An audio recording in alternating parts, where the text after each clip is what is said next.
This is the 217 Recovery Podcast with Corey Winfield and his better half, Marney Winfield. If they're saying this is the only way you can stay sober and they can't stay sober, you know, like if I'm like, hey, Rob, eat this brownie and you're going to grow a midget booty. And you're like, well, Corey, don't you want a midget booty? And I'm like, oh my God, I want a midget booty so bad. And you're like, well, did you eat the brownie? Uh-huh, yeah. Well, Corey, you don't have a midget booty. But eat the brownie, it's good, it'll give you midget booty. That was the best freaking analogy, dude. That was awesome, man. I love it. That was great, dude. That was great, yeah. See, Rob gets me. Rob gets me. It is the 25th of May, 2020. My name is Corey Winfield. Marney Winfield. And this is the 217 Recovery Podcast. It's a podcast where Marney and I discuss our day in recovery, our lives, and things that help us, things that didn't seem to help us so much. We're going to share that with you. And if you're new to the podcast, welcome. If you're listening on the app, welcome. If you're listening anywhere else, welcome. You can get us anywhere. Do you ever get tired of telling people how they can listen? Do I? Yeah, or you just pick one and go with it? I just pick one and go with it. Because my mom's like, oh, the website, 217recovery.com. Well, I'm partial to the app just because it's so easy. Yeah, I like the app too. The app is easy. And the cool thing about the app, it will just give you inside, is when we get done, we send a push notification saying, hey, new podcast is up. Mm-hmm. Listen to it now. But if you're like, I like to listen to it on my own time, my own routine, yeah, listen however you want, man. Then again, you can play it on Alexa. So, you know, if you're like in the kitchen, you know, cutting up your vegetables for dinner. Yeah, and a lot of our podcasts do get published at like 10, 11 o'clock at night. So, I mean, how many people are like, oh, I've been waiting all day for that? That's true. Just my mom, probably, but that's fine. And that's okay. We'll take that. Sandy, the little night owl. Yeah, but, you know, for other people, yeah, you can just tell Alexa to play the latest 217 Recovery Podcast, and she does. Mm-hmm. So there you go. But yeah, welcome. In the app, too, you can sign up to win, actually on the website and the app, a free 217 Recovery shirt. We've been giving them away every week, and we're going to give them away on Thursdays. So, got a couple days, but it'll be up there for a while. Nice. So, get accustomed to our website and our app. So, today was pretty interesting for 217 Recovery rides. We were called out, and the cool thing about doing the rides for 217 Recovery is we're called last minute 95% of the time. Mm-hmm. It's like, hey, this person needs to go here. Sometimes it's day of, sometimes it's the night before, but it's usually last minute. And I had this kind of scrounge, not really, but Justin, who is my assistant, I guess, he's been wanting to do more stuff, and you know, he's taken the recovery coach training. He just completed the suicide prevention training. It's called something else, but I like to call it the suicide prevention training. Mm-hmm. So he's on board with all the trainings and stuff like that, and he's going through to get his other stuff done. So I was like, hey, bro, I'm going to need you today. Mm-hmm. And everything worked out perfect for him. And it was like one of those situations where everything kind of had to go right, from the court, from the judge, from the probation officer, from everybody. It was a bunch of moving parts, and it just came together so perfect for him. And I was really happy that it all worked out for him. Yeah, and he felt good about it all, you know. And you never really know, you know, what you're getting into. Obviously, you know that every ride is different and has different challenges. You know, everyone's in a different spot. And, you know, we talked a bit after. And he said it went really well. So, you know, I think it's helpful having gone through the recovery coach training. Oh, absolutely. And so on, kind of knowing how to interact with individuals, you know, and all meeting them where they're at, kind of deal. Mm-hmm. And you know, he's an easygoing guy and stuff, so approachable and easy to talk to. So I'm sure he did great. Yeah. It was nice having somebody step up, because a lot of people are like, man, I want to do that, and I want to do this, and I want to be on the podcast, I want to do this, I want to do that. And a couple weeks later, you're like, hey, where'd they go? You know, that's happened to me so many times where it's like, it's really hard for me to trust people. And just being able to have a person that I can trust. And a lot of people, say, well, 217 Recovery is your baby. This is your thing. And well, I started, it is kind of my baby, but at the same time, like I just mentioned, a lot of people say, oh, I want to do that. But then you look around and they're gone. Right. And that happens. Unfortunately, that happens a lot in early recovery. And, for me, this was something that kept me sober. And I think Justin's kind of taken that same route. Like, okay, what can I give back to make sure that I stay sober today? Mm-hmm. And yeah, it's really nice that I can actually grow with letting somebody else do something. Yeah, I think that's a huge step for you. and you say it's your baby, that's true. But you're protective of it for a reason. And I say that in the way that, you created the recovery rides. The whole foundation of recovery rides is that we're providing, a safe and supportive ride, that's reliable from A to B, that has to do with an individual in their efforts in their recovery. And that's huge. I mean, these are life-changing events for people, and you're a part of it. And so it's not just driving down the road. It's more than that. Right. And so, it's got to be, the person's got to be in the right frame of mind, and, the driver, the recovery coach. And so, and you're used to being that person. And so to be able to, be confident enough in another person, I think that's great. And, he's proven himself. So it's a really good feeling. It makes me happy that we have somebody else on board. So maybe you could not drive so much. I know. Because, I like driving and I like talking to people. But at the same time, that's not, I just really want to grow to bigger things and to move on. And, I was thinking about that today. I was like, man, Justin could be running this whole rides thing one day. Mm-hmm. And that would be so awesome. But, the way we do things and how things are billed, because obviously, we have to be reimbursed. We have to get paid for it too. And I used to feel like, oh, well, let us just donate our time. And yeah, I did that for a minute. And there's nothing wrong with that. And that's fine. And we still donate. We still give people trips and take people places and not get paid. But the times we do get paid allow us to do that. Mm-hmm. And when they donate, that allows us to do that. But I was just thinking today, man, it would be so awesome if we had enough donations or enough we could get a grant from the state to cover the cost of 3 or 4 drivers. And we wouldn't have to worry about so much. We could just, boom, here you go. We'd still want to be reimbursed for the, the vehicle maintenance and stuff like that.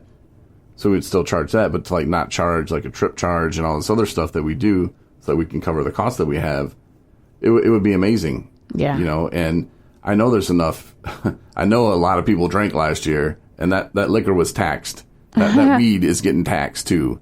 So, what they're doing with that money, I know they fund a lot of people to go to treatment, and that's cool. But this is kind of a part of that. And I think this is a huge part that people are missing out on in the fact of the big picture. They think, oh, well, first you got to get to it's 3 phases. There's detox, then there's the treatment, and then there's the aftercare. Mm-hmm. And none of that is how's the person getting there and how the person's getting home. Right. Oh, well, let's put them on a bus. It's magical. Oh, their family bring them. Mm-hmm. No. Yeah. No, a lot of families at this point are done. And they have nobody. Mm-hmm. And that's where we kind of step in. And, a lot of times too, and I think this is kind of cool that judges and courts are becoming more aware of this addict that's just sitting in jail. If he's going to be there for 30 days, why not send him to treatment? Mm-hmm. He's just sitting in jail, just sitting, meeting other bad people. And if you send him to a treatment center, yeah, okay, not everybody in there is good, but at least you can give them a chance. Say, hey, look, man, here's another option for you. And you never know when it's going to catch on. Exactly. Is it going to work 100% of the time? No. Mm-hmm. But neither is them sitting in jail, obviously. That's so crazy. We were talking about that today in one of my meetings.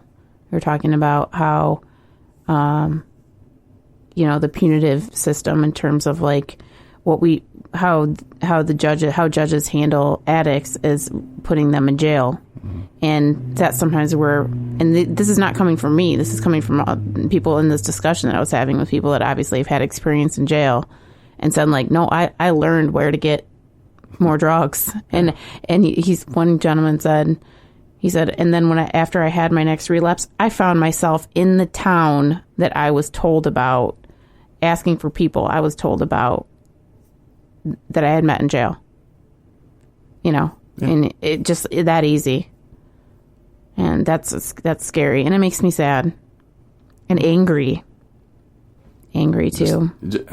It makes me angry in the fact that there's this judge who knows it all, just so wise in his wisdom, is sitting there thinking that he's doing some good with that. I just want to ask him, like, okay, so he's like, you are going to be sentenced to, 12 months in jail. Okay, let's just say. What is this? What do you think when after 12 months? What do you think that man or woman has learned? Well, he's learned that he doesn't like jail. Is that how that's what you think the answer would be? For role playing, yeah. I know. I don't know what the answer would be. I'd be curious. Well, he learned that we don't like that in our community, and if he's going to do that, then he's going to spend some time in the slammer.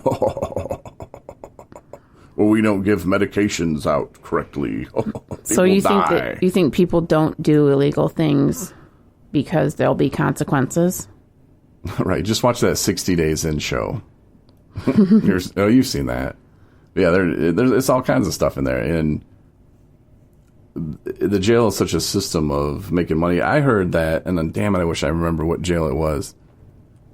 But the guy told me that they go around and the guards or whatever you call them, they are in charge of selling pop to inmates. Pop. Yeah, soda pop. Soda pop. And that they have goals to meet. So they're in there slinging pop to inmates at $7 a 2-liter. What? And they have to sell so many during their shift, otherwise they get penalized or something. That's ridiculous. I know. That's a real thing? Yeah. Where did you hear about this? I don't remember who told me about it. It might have been, I think it was somebody last week. I don't even remember yesterday, so it's hard for me to bring up last week. Yeah. So that was the thing. I don't remember. But that made me sick. Yeah, that's ridiculous. There you go. There's your hard-earned tax dollars. But see, until people start voting right and start questioning these sheriffs, that stuff's going to happen. Call the sheriff's office tomorrow and call your local deputy's office or whatever, sheriff's office, and just be like, look, man, do you guys do this kind of stuff? No, ask them for real, man. Like, I'll call the TV station and have them come down there. We'll check out the newspaper. We'll come down there and start asking questions. And is it someplace local? Yeah, I think so. I don't remember. Now I'm thinking about 18,000 other things to even try to dip back into my brain to figure out where I went last week. I don't remember. I really don't. Okay, if it comes to you, just let us know. But I don't think it was Manistee, and I don't think it was Grand Traverse. I don't know. Don't remember. But call them anyway. Right. Call them anyway and be like, Man, heard some stuff. Right. Is this happening? Maybe we might want to cut that out. I don't know. But some sheriffs, in Berrien County, Paul Bailey, I don't know if he's still the sheriff there, but at one point I used to record him. He used to come in and do Crime Stoppers before he was the sheriff. And the way that jail is run is such a joke. Like, people die in there all the time, and a lot of people don't even realize it. And taxpayers, they're paying for it, and they don't even know sometimes because it doesn't make the news. And they're murdered. Some people are. Some people die of neglect, but the jail gets sued for it, and they'll spread it out over 40 years. All right, well, we'll give you $5 million to spread over 40 years or whatever. And all right, now hush, hush, go away. Yeah, there was a guy in there that was having a seizure when I was in there, and I was like, yo, we were all like, nobody cared. It was sickening. It really was. Wow. And, to be in there, I was in there a couple of times for a week. Each time, I think. But I never got any medication. I have acid reflux really bad, so I couldn't eat anything in there, which, lost a little bit of weight, which wasn't a bad thing, but Like, I didn't get my blood pressure medication. Nobody got any of their medication. And you're supposed to get that stuff. And nah, they didn't care, man. Wow. Yeah, it was a joke. But it's a really bad joke. And like I said, people keep suing them all the time, and they just brush it under the rug. Like, yeah, just keep going. They don't have to pay for it. Right. Taxpayers are. And meanwhile, they're like, yeah, that Sheriff Bailey, well, he's really cleaning things up here. Not really, not so much. And people are in there, and when you go to jail immediately, you are not even guilty. But you're treated like you just robbed the 7-Eleven and shot 4 people on your way out. Isn't that how all jails are, kind of? Yeah, but, if hey man, can I get some toilet paper? And they give me 12 single ply little squares. I mean, come on, man. Right. I don't know, just the way people are treated in there. There's like human rights go out the window. Yeah. I get told I can't shower, and then I finally get a shower after 5 or 6 days. Wow. And they tell me I have 2.5 minutes. Yeah. Oh my gosh. Yeah. Told me to spread my a-hole, and I told him I didn't appreciate the way he spoke to me, and he told me to shut the F up and spread my a-hole, or he's going to spread it for me. Oh my God. I told him I'll get down that way. I did. You said that? Yeah. Wow. Because I was like, look, bro, like, I'm a human, you're a human. Like, I did nothing to you. Like, quit. Stop.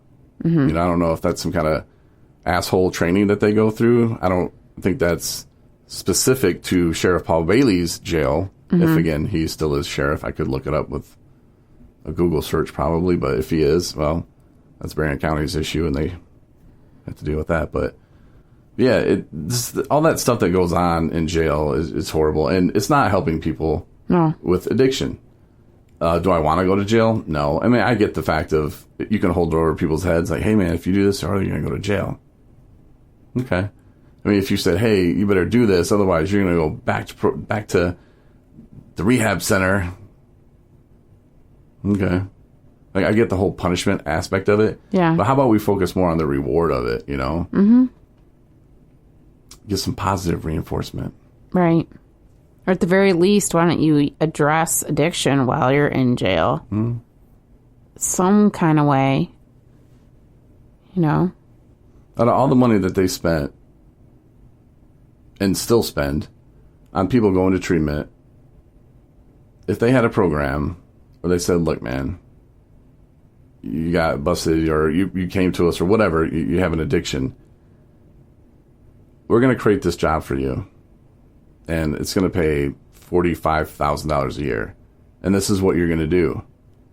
Yeah, you're a felon, but that's fine. This is perfect for you because you are a felon. This is what we're going to do, and create that job. Give them that positive reinforcement, maybe $50,000 a year, whatever. You're creating a worker, a position.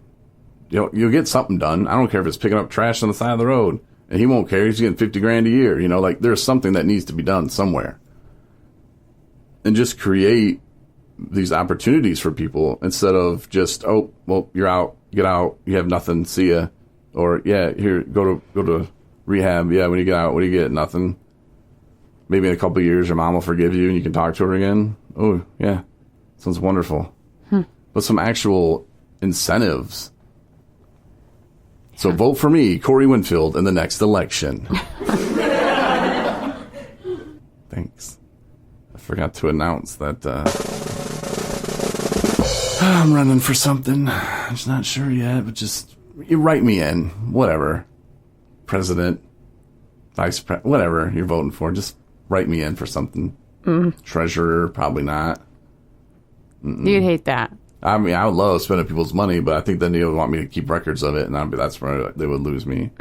And I don't think the treasurer actually spends them. I want to spend the money. That's what I want to do.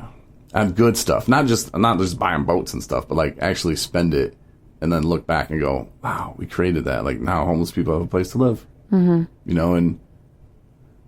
that issue can go back and forth as well, but we'll talk about that in a different podcast. Right. Right around Thanksgiving, we'll do a homeless special. Talk about our homeless stories. Okay. Because you bounced on some couches, you know? Oh, yeah. Not like sexual or anything, but I mean... No, I mean, maybe sexual, but like, I'm just saying. No, I didn't have a place to call home for... I mean, if you collectively added it all together... Because, like, when I went home, I had home, you know? Right. Like, but I was going... When I went back to my parents, I did, but then I'd leave, and I didn't have anything that was my own for years. So... But, man, how times have changed. Don't have to live that way anymore. Married, got a fine husband. Mm-hmm. It's funny. Yeah. He's got dimples. Mm-hmm. He's good at stuff. Going to be the next president. Yeah, well, he's president of the United States or whatever. Of your, maybe it's of a... He's got big dreams. Clubhouse gang or something. Right. Mm-hmm. See, that's how big my dreams are. President of a clubhouse gang. Got to start somewhere. Got to. 217 Recovery Clubhouse Gang. President Corey Winfield. Take the stand. Or the stage. Yeah. So your life has changed. So we'll talk about that around Thanksgiving. I mean, I know that's quite a ways away, but it'll be all right. Mm-hmm. It's all right. It'll be cool. So during my ride today and during the meeting yesterday on our app, we have a meeting on the app, by the way. Forgot to mention that earlier. Mm-hmm. Monday and Wednesday, 7 p.m. Justin, the guy I was talking about, he runs those. He's the host. But talking about reacting versus acting. And people, what I've been talking about lately, they've just been like, yeah, man, I'm going to try that. Because what a difference it makes. And this, you don't even have to be an addict. You could be listening because your son or daughter, cousin, friend, whoever is, or maybe you just like to listen. But try it. Try to take a minute. Next time there comes a situation where you feel that, where you like just want to attack something, you know, you just get that feeling of, I got to answer back. Just stop. Stop for a minute and just think. And don't say anything. You know, and just think and think about, okay, well, what's the worst that's going to happen? If I say this, or should I say this? Do I know this is fact? Do I really feel attacked? Was that person really attacking me? Or are they just, saying something? You know, like if you take a minute to think about it, and sometimes you don't have to say anything before you respond, and then that way you act. And I learned that in treatment, and I started practicing it in treatment, and it got me out of a lot of situations. In a lot of situations, I was talking to a guy today that if I was out on the streets early, whatever, I definitely would have drank over. I definitely drank over a few situations that I can go back and because of how I acted or reacted to something. But it's these situations where I give it right back, and then I'm the one in the wrong, and I feel like a big idiot, and I want to go crawl into a hole. I feel so ashamed of myself that I know what cures that, or at least what I thought cured that at the time was alcohol. So I would run and go drink over these stupid situations. So if you can learn how to act versus react, you could maybe avoid some situations in early recovery that otherwise would have made you go drink or use. Oh, absolutely. And that's the thing too, is it can start off small, like you're talking about, and then how, depending on what you do with that situation, it can either escalate or you totally diffuse it. Not totally, but you can diffuse it. Even as simple as just walking away from it. Yeah.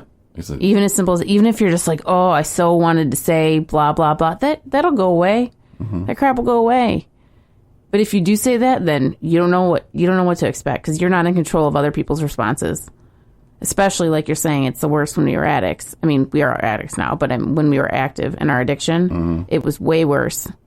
Because it was like fire and fire, and I know exactly what you're talking about. And I try to do that too. And I have my moments too where I'll be like, after the fact, I even wrote a blog on this a long time ago, is you're just like, I should have thought that through.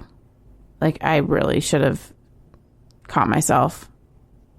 But, here we are. So it's hard. You need to be mindful about it. You know? I'll share an experience when I was working at the nasty Chinese food restaurant place. I had a pair of gloves, and all of a sudden they were gone. And at first I was like, who stole my effing gloves, you know? Somebody stole my damn gloves. And then I started thinking about it, and I was like, well, I don't think anybody reached into my pocket and stole my gloves. I probably left them somewhere. Who knows where? And somebody may have found them by now. Maybe they won't find them for a couple days. Who knows? And you know what? They were $9 on Amazon. Is it really that big a deal? Am I really going to run around here? Who's got my gloves? Somebody stole my gloves. Or do I just go, I need some new ones anyway, and buy a new pair? Mm-hmm. I chose that route. Yeah. Because chances are I left them somewhere. I took them out of my pocket and put them somewhere. Who knows? You know, I was all over that place. Somebody got them some nice gloves. You know, there you go. Yeah. You know, but I could have reacted a different way, and I'm sure I wouldn't have found the gloves anyway. I just would have been an ass, and I would have got myself all worked up over $9 pair of gloves. At that time, I could afford that kind of stuff. Right. I was balling out of control. Are you? Yeah. It's $9 gloves, man. You know it. Ain't playing.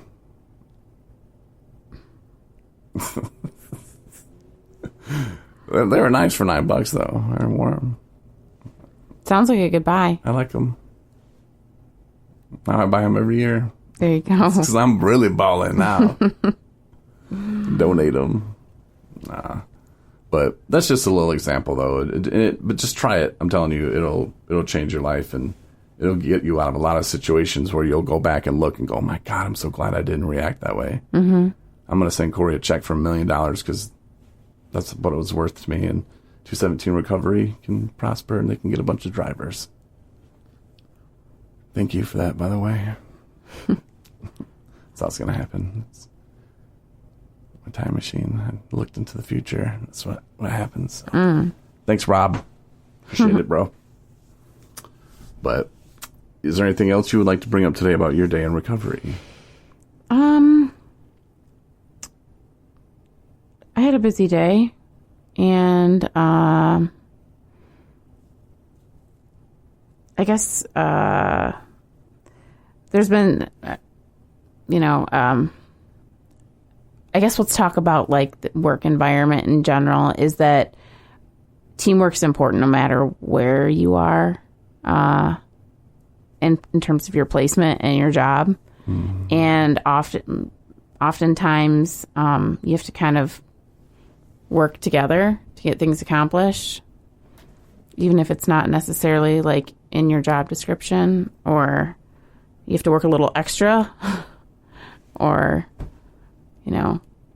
move positions, what have you, to get things covered. So, I don't know. We're dealing with a lot of that, but we'll get through it. It's okay. I'm proud of you for that. Thanks. Being a team player. You kind of, yeah. It's important. Yeah, you can't just run from it. Right. But sometimes that can get frustrating too, especially for us in early recovery. And all of a sudden we're taking on these other responsibilities, and it feels good that people will trust us with them. But at the same time, from my own experience, I would feel used.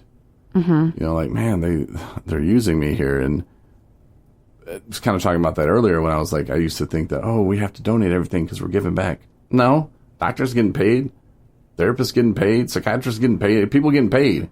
There's enough money out there thanks to the liquor tax and the pot tax and all that. They're okay with it. Like that's the thing. Like there's money out there. It's just, how are they spending it? Right. We can start digging into those numbers too. But to kind of feel that way, like, man, I'm being used. Which at the same time, you're like, but somebody's got to step up. Somebody's got to do it. Yeah. And I think that's kind of the way, because you do it. Like, you're just like, well, it needs to be done. And I think that's what's gotten you in the position you're in today. You are progressing, and I think that's great. And it's awesome that you don't have that attitude that many of us probably would have. Me, I'm being used. I ain't getting paid for that, above my pay grade. I've said that many times, but because that's all I wanted out of that job, let's pump the brakes here, but if it's for 217 recovery, I'm the first out the door. All right. Oh, for sure. Yeah. So but if it's something that you want to do, then it'll just be like, all right, well, it needs to get done, and I'm going to do it, and I'm going to go home, and I'm going to feel great about it. Mm-hmm. Instead of, you can bitch about it all day, which you don't. Thank you. But there's ways you can handle it, and that kind of is the same as acting and reacting as well. Like you could choose to react to, F that, I ain't getting paid for that, and I don't get paid enough. Or you could just go, it needs to be done. Right. And I'll do it. And you know what? God will reward me later. Mm-hmm. It'll all come back. Karma usually is pretty spot on. So that's a good approach. And I think that part of the reason, too, why, just in general, is because I work in an agency that deals with, substance use in the treatment piece and all different aspects of it. So I might field a call that has absolutely nothing to do with my actual position, but if I have the answers or I can get them the answers they're looking for, I'll take that time to talk through it with that person, because I don't know if they're going to get a hold of somebody else. If I transfer the call to another line to have it ring, they might not pick up, and they might just say, I'm sorry, I don't know the answer to that, and then just they're on this wild goose chase of the numbers game. You've been in that game. Where they're like, press 1, and then it's like, press 8 to hear the menu again. And you're like, oh my God. So, and more, I don't know, there's probably been, just in the last couple days, probably 4 or 5 phone calls that I've gotten because I've been in my office more, and they've had nothing to do with recovery housing. But I've directed people to where they needed to get to, and maybe, who knows, gotten somebody where they needed to get the help that they needed, and that felt good. So maybe that's a God thing. I think so. I think so, too. For sure. That's a good way to approach it, though, and just get it done. Yeah. You gotta do what you gotta do. Mm-hmm. You can learn a lot from Marney here. No, but thanks for listening. Marney, thanks for being on the podcast today. Mm-hmm. Appreciate you knocking it out early for us. Yeah. But didn't even nap in between. That's crazy. Mm-hmm. But thanks for listening. Share us with your friends. 217recovery.com is our website. We have resources up there under the resources tab. There's podcasts. I started adding more of the podcasts to the app from the previous years. I think 2019 I added maybe the whole year. No, just a couple months. There's more than a couple. For 19? Mm-hmm. No. January, February, March, maybe. I don't know. But, yeah, I'm starting to upload those to there. But you can scroll through the website, too, if you want to go back. And when I started the podcast in 2019, I had 3 months sober. Now I have almost 2.5 years. So if you want to go back and listen to some early days, feel free. 2000 or 2020, I think that's what I started adding. I don't know. Check out the app. You'll see it. But thank you for listening is my main point of this. Thanks, everybody. Talk to you Thursday. Good night. Thanks for listening to the 217 Recovery Podcast.